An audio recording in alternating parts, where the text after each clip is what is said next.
বন্ধুরা, ভোলে বাবা পার করেগার আজকের পর্বে প্রথমেই দেখা যায় চৈতি সাক্ষ্যকে বলছে যে তুই বিয়ের আগে আমার সাথে যা যা করেছিস ঈশ্বর হয়তো ক্ষমা করতে পারবে না।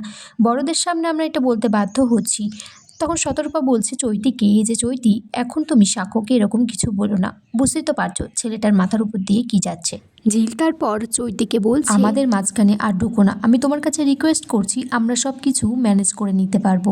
তখন চৈতি বলছে কিচ্ছু পারবে না তোমরা ম্যানেজ করতে। চৈতি বলছে তুমি সাক্ষ্য জীবনটা শেষ করে দিয়ে এখন বলছো তুমি ম্যানেজ করতে পারবে। ভোমর ঝিলকে বলছে যে তুমি যদি সত্যি কাজটা না করে থাকো তাহলে তুমি পুলিশকে চার্জ করলে না কেন। তখন ঝিল বলছে আমি তো গিয়েছিলাম আজকে থানায় চার্জ করতে। সাক্ষ্য তারপর ঝিলকে বলছে তুমি একটা মিথ্যেবাদী। তখন ঝিল বলছে তুমি আমাকে আর কথা শুনিও না, তুমি তোমার বান্ধবীকে বলেছো যে তুমি জোর করে আমাকে ফিরিয়ে নিয়ে এসেছো, আমি কিন্তু আসতে চাইনি, তাহলে আজকে তুমি ওর সামনে আমাকে এতগুলো কথা কেন শোনাচ্ছ। নীলাঞ্জন তখন সাক্ষ্যকে বলছে আর ঝিল যদি এই কাজটা করে না থাকে তখন তুই কি করবি।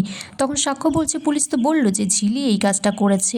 সাক্ষ্য বলছে আমি তারপর ঝিলের কাছে দুহাত জোর করে ক্ষমা চেয়ে নেব, কিন্তু ঝিল বলছে তুমি আজকে যে কাজটা করেছো ক্ষমার একটা লিমিট থাকে, আমি হয়তো তোমাকে আর ক্ষমা করতে পারবো না।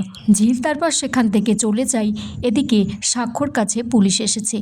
তখন সাক্ষ্য বলছে অফিসার আপনার যা মনে হয় আপনি তাই করুন, আমাকে ফাঁসি দিতে হলে ফাঁসি বলছে আপনাকে যে এখানে আমাকে ধরতে পাঠিয়েছে তাকে বলুন আপনি এখানে চলে এসেছেন। তখন পুলিশটি বলছে যে মিস্টার চ্যাটার্জি আপনার স্ত্রী আমার কাছে গিয়েছিলেন, কিন্তু মিস্টার চ্যাটার্জি আমরা একটা ভুল তথ্য পেয়েছিলাম, সেই ভুলটা সংশোধন করতেই আমরা এখানে এসেছি। সাক্ষ্য বলছে উনি আপনাকে কোনো ভুল তথ্য দেননি, উনি ঠিকই বলেছেন, আমাকে অ্যারেস্ট করুন। পুলিশটা তারপর সাক্ষ্যকে বলে দেয় যে আপনার নামে অভিযোগটা থানায় চৈতি করেছে, ঝিল করেনি। চৈতি আমাকে ফোন করে বলেছিল যে ওরা আমাকে অনেকটা নির্যাতন করছে, আমি যার জন্য অসুস্থ থানায় যেতে পারবো না, তাই ফোনেই অভিযোগটা লিখিয়ে নিন। আর আমি জানতাম না যে আপনি আর ঝিল ম্যাডাম বিবাহিত, তাই আপনাকে আমি থানায় না ডেকে এখানেই চলে এলাম। সাক্ষ্য তারপর ফোন করে চৈতিকে কেবিনে আসতে বলে। চৈতি সেখানে এলে পুলিশটি চৈতির কাছেই বলে যে এই তো ইনিই তো আমাকে গিয়ে অভিযোগটা করিয়েছিলেন থানায়।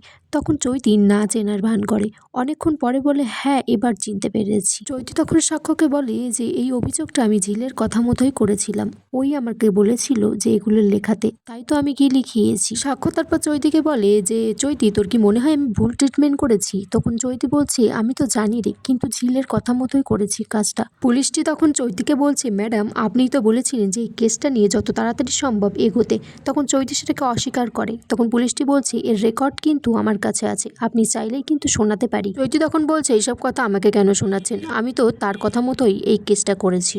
পুলিশটা তারপর চৈতিকে দিয়ে একটা সাইন করিয়ে নেয় আর সেখান থেকে চলে যায়। সাক্ষ্য তারপর চৈতিকে বলে তুই যেটা করলি এর মাসুল তো তোকে গুনতেই হবে। তারপর সে ছুটতে ছুটতে বাড়িতে আসে, ঝিল ঝিল বলে চিৎকার করে। তখন সাক্ষ্যর মা বলে কি হলো, চিৎকার করছে কেন, মেয়েটা বোধহয় আবার কোনো কাণ্ড ঘটিয়েছে, শতরূপাও তাই বলছে। তারপর ঝিল সামনে এলে সাক্ষ্য ঝিলের হাত ধরে ক্ষমা চাই, বলে যে তোমার দুটো হাত ধরে ক্ষমা চাইছি, তুমি যেটা বলেছো সেটাই ঠিক। ঝিল তারপর হাতটা সরিয়ে নিয়ে বলে তুমি তো তখন আমাকে বিশ্বাস করনি, পুলিশটাকেই বিশ্বাস করেছিলে।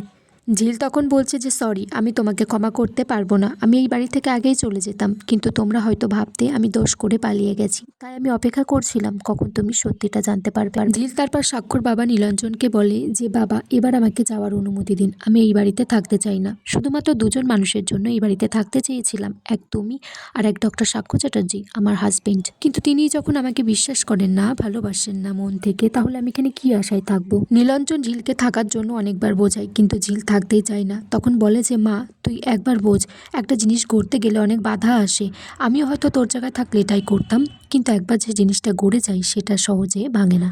সাক্ষ্যর মা তারপর সাক্ষ্যকে বলছে যে কি এমন বললো মেয়েটা যে তুমি গলে গেলে। তখন সাক্ষ্য বলছে মা আমার আর ঝিলের মাঝখানে অনেক বাইরের লোক ঢুকে পড়ছে, তুমি কিছু খারাপ মনে করো না, তুমিও আমার আর ঝিলের মাঝখানে আসবে না। আর এখানেই আজকের পর্ব শেষ হয়ে যায় বন্ধুরা।